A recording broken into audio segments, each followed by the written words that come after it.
সম্প্রতি দ্বিতীয়বারের মতো বিয়ের পিঁড়িতে বসেছেন জনপ্রিয় কণ্ঠশিল্পী ও অভিনেতা তাহসান খান। ৪ জানুয়ারি সন্ধ্যায় তার বিয়ে হয় মেকওভার আর্টিস্ট রোজা আহমেদের সাথে। তবে তাহসানের বিয়ে নিয়ে সামাজিক যোগাযোগ মাধ্যমে কিছু বিতর্কের সৃষ্টি হয়েছে।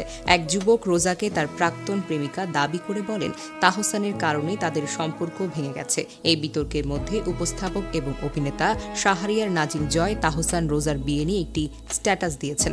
জয় তার ফেসবুক স্ট্যাটাসে বলেন, তাহসানের নতুন বউয়ের কার সঙ্গে সম্পর্ক ছিল এটি সামনে আনা একেবারেই বিকৃত রুচির পরিচয়। তাহসানের বউ অত্যন্ত সুন্দরী, আর এজন্য আমাদের আফসোসের কিছু নেই, কারণ আল্লাহ পাকের ওপর থেকে সব ফয়সালা করেন। তিনি আরও বলেন, আমরা খুব ছোট ছোট বিষয়কে গুরুত্ব দিয়ে নিজের জীবনে অযথা সময় নষ্ট করি, কিন্তু আসলে কার বউ সুন্দরী হবে বা কার জীবন সুন্দর হবে সেটা আমাদের হাতে থাকে না, বরং সৃষ্টিকর্তার সিদ্ধান্ত।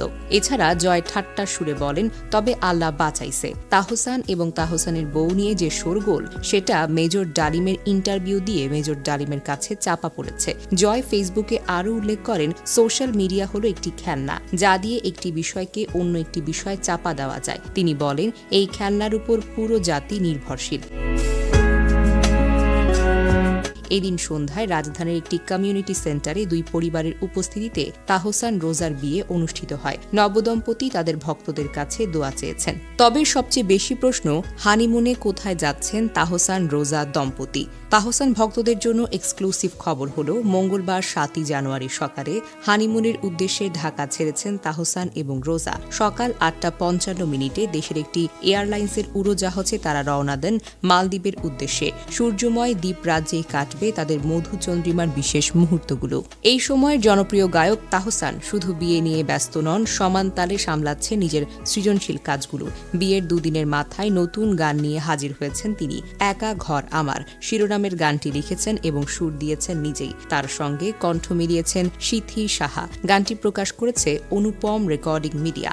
গত সোমবার সন্ধ্যায় রাজধানীর একটি রেস্তোরাঁয় এই গান প্রকাশের অনুষ্ঠানে উপস্থিত ছিলেন তাহসান। সেখানে হলুদ পাঞ্জাবিতে হাজির হন তাহসান। ডান হাতের তালুতে জলজল করছে মেহেদিতে লেখা আর অক্ষরটি। এটি বলে দেওয়ার প্রয়োজন নেই, এই আর তার স্ত্রী রোজার নামের আদ্যক্ষর। বিয়ে, নতুন গান এবং এখন হানিমুন, সব মিলিয়ে তাহসানের জীবন যেন এক রঙিন অধ্যায়। তার ভক্তরা অপেক্ষায় আছেন আরও নতুন গল্প, আরও নতুন গানের। তবে আপাতত মালদ্বীপেই তাহসান রোজার সুখের মুহূর্তের জন্য রইল অসংখ্য ভক্তের শুভকামনা।